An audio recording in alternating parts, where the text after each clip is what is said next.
सबसे पहले तो ये कहना चाहूँगी कि मेरी पहली फ़िल्म थी और क्योंकि मेरे लिए एक फ़ैन मोमेंट था भी और नहीं भी। मैं मॉडलिंग कर चुकी थी तब तक और मुझे कोई उम्मीद नहीं थी कि मैं फ़िल्में करूँ। और I thought I am having fun while I am modelling.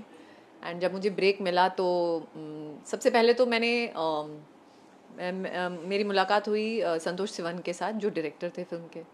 And उन्होंने मुझे बुलाया, और वो भी इसलिए क्योंकि मैंने बहुत ही एक उस वक्त में there was a very interesting campaign, the little soap.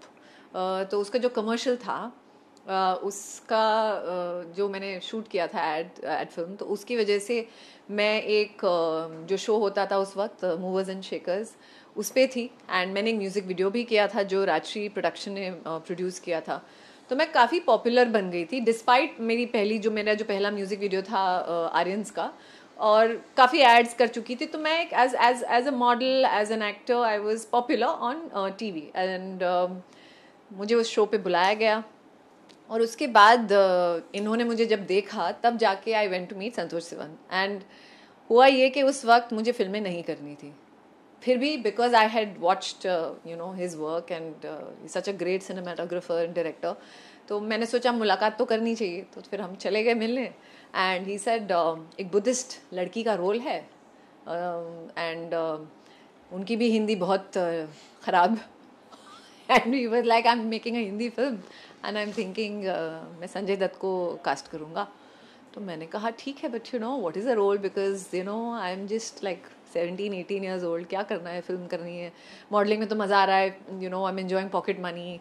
And okay may be, because I was always a performing, I mean मैंने कथक मैं 7 साल की उम्र से सीख रही हूँ। मैंने काफ़ी ट्रेनिंग ली थी डांस में, एक्टिंग में, but not to become an actor. तो ऐसा नहीं था कि मुझे उससे डर था, और एक्सपीरियंस भी हो चुका था मॉडलिंग से। बट ये था कि अब ठीक है, फिल्में हैं तो we should give it an attempt. फिर 1-2 महीने के बाद कुछ चेंजेस आए, एंड उन्होंने शायद उनके साथ उन्हें अप्रोच किया या नहीं मुझे नहीं पता, बट टेंटेटिवली उनकी ये सोच थी to take somebody like him, Sanjay Dutt. And then Shah Rukh and Juhi came on board. उन्होंने ये तय किया कि वो प्रोड्यूस करेंगे। फिर उनसे मुलाकात हुई, and there I was in the film. And I remember अभी भी when I walked into the office, दोनों शाहरुख और जूही मेरा बैठ के ना, they were watching my music video. And मैंने सोचा, it was very intimidating because naturally and जैसे ही वो ख़त्म हुआ, एंड कहा, oh you are damn good. And yeah, that's it. I was on board. And उसके बाद शायद उसी वक्त मुझे ऑफ़र हुई थी शरारत। तो आप किस्मत कह सकते हैं या जो भी कह सकते हैं, उस वक्त थैंक्स टू जो काम किया था मैंने, उसकी वजह से मुझे एक के बाद एक 3-4 फिल्में मिल गई। मगर ये 2 फिल्में मेरे लिए बहुत स्पेशल थी, स्पेशली शरारत विद अभिषेक एंड अशोका, क्योंकि वो सही मायनों में तो मेरी पहली ही फिल्में हैं दोनों। तो आप रिजेक्शन एंड कंपटीशन को इंडस्ट्री में कैसे देखते हैं? क्या कभी रिजेक्शन के वजह से या बढ़ते कंपटीशन के वजह से मेंटल हेल्थ पे भी कभी असर पड़ता है मैम? मेंटली कभी आप ऐसे हुए हैं? अभी जब मैं I was talking to the kids, the students rather, मैं यही कह रही थी कि आप अपने मसल्स को बढ़ाइए। जैसे हम एक्सरसाइज करते हैं, डांस करते हैं, we always have to work. अचानक से इफ़ आई एम रनिंग और आपने छोड़ दिया है कुछ वक्त के लिए, आपका स्टेमिना नहीं रहता। तो the same way with your mental, your mind is everything, your mind over matter as human beings. And आप अपने आप को कैसे पॉजिटिव रखते हैं, आप कैसे अपने आप पर काम करते हैं, बहुत ज़रूरी होता है। And do any thing that makes you happy. दुख मैं कहती हूँ बहुत ज़रूरी है। एंड संघर्ष is, struggle is not a word I use, लेकिन अच्छा वक्त, बुरा वक्त, या किसी भी प्रकार के जो इमोशंस है, हर रस को महसूस करना ज़रूरी है if you are an actor. अपने आप को even to keep your self mentally strong. And rejection तो होना ही है, आप कोई भी प्रोफेशन में जाते हैं या कुछ भी आप अगर आप क्रिएट करते हैं तो हिट मिस तो होनी ही है। बट एक स्पोर्ट्समैनशिप स्पिरिट ज़रूरी है। आई थिंक जो लोग स्पोर्ट्स खेलते हैं वो समझ सकते हैं, क्योंकि आप हारते भी हैं, जीतते भी हैं। एंड वो तो is life. I think you just have to keep your approach very very positive. क्या बदलाव आया रंगोली होस्ट करने के बाद? रंगोली एक शो नहीं है, वो एक I would say iconic show इसलिए बना है क्योंकि मैं पहले देखती थी. हम बचपन से इसको देखते हैं और लेजेंडरी एक्टर्स ने इसे होस्ट किया है, from Sharmila Tagore to Hema Malini to. And जब मुझे कहा गया I should do this show, I said of course yes, because और क्या हो सकता है to have the best of songs जो येस्टरयर के हैं. जितने भी हमारे लेजेंड्स हैं हम उनको श्रद्धांजलि देते हैं या ट्रिब्यूट देते हैं, और या तो फिर आजकल कई बार हम जो आज के एक्टर्स हैं उनको भी we dedicate a lot of episodes to them.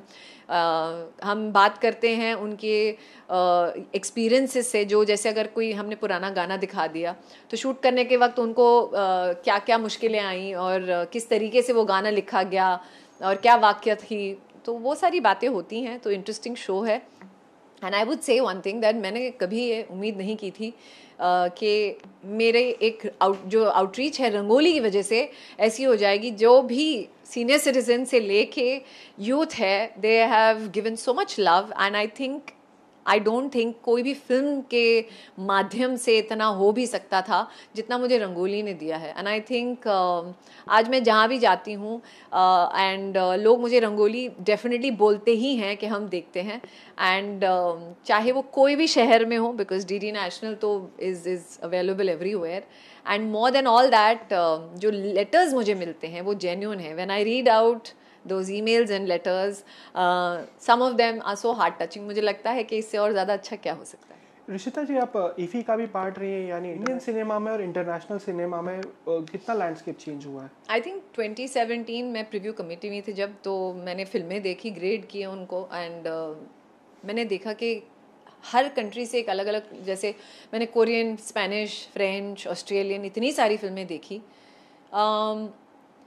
मुझे महसूस हुआ कि जो फिल्म है का एक माध्यम है, इट्स अ ह्यूमन लैंग्वेज. माने इट्स बिकम कि आप किसी भी इंसान को कुछ भी आप कन्वे कर सकते हैं थ्रू अ फिल्म. एंड ये एक ऐसा माध्यम है जो बहुत ही ज़्यादा खूबसूरत है. And it touches every human soul who understands. भाषा तो आप भूल जाइए, मगर emotion is the main key. And उसके बाद 2018 में स्टीयरिंग कमेटी में थी, तो हमने फिल्में लाई. तो उसको जब I was a part of all this. And 2022 में जब हमने शुरुआत कर ली कि चलिए जब हम फिल्म्स ला ही रहे हैं विदेश से, we are getting all foreign language and country films, I think the important thing is to also put India out there. And चाहे वो साउथ की हमारी रीजनल फिल्म्स हो या मराठी फिल्म्स हो या फिर बंगाली फिल्म्स हो, मैंने देखा कि हमने भी फिर ये शुरुआत की कि हम हमारी फिल्म भी वहाँ ले जाए. And today you can see the result is out and we are very happy कि the kind of reach that Indian cinema has is amazing. तो I think IFFI has been a different journey. जैसे मेरी एक actor की journey रही है, मेरी इसके साथ भी इंटरनेशनल फिल्म फेस्टिवल की जर्नी रही है. And it's a very proud moment for our country. And अब तो डेफिनेटली आप देख ही रहे हैं कि waves cinema, I mean OTT and everybody, it has been launched by हमारे आदरणीय प्रधानमंत्री जी. And I think there could be nothing better than that. Actor Prepares Academy में आए, कैसा रहा आपका experience as a guest lecture?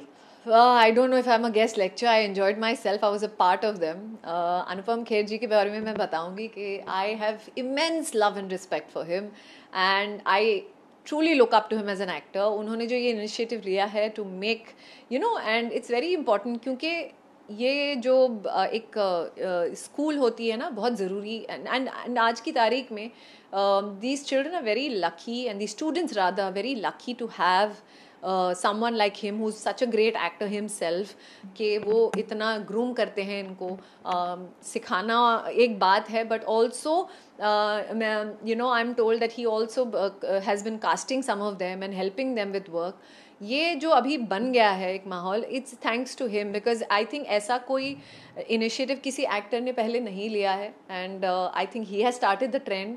And जब आप अपनी एक क्राफ्ट को इतना दे चुके हैं, always there is a time for you to give back. And I think that's what he is doing, and it's amazing to be here. That काश हम ये कर पाते और हम जब शुरू कर रहे थे तब ये होता. But yeah, all the very best to all the students, and I am super thrilled to be here today. Thank you so much.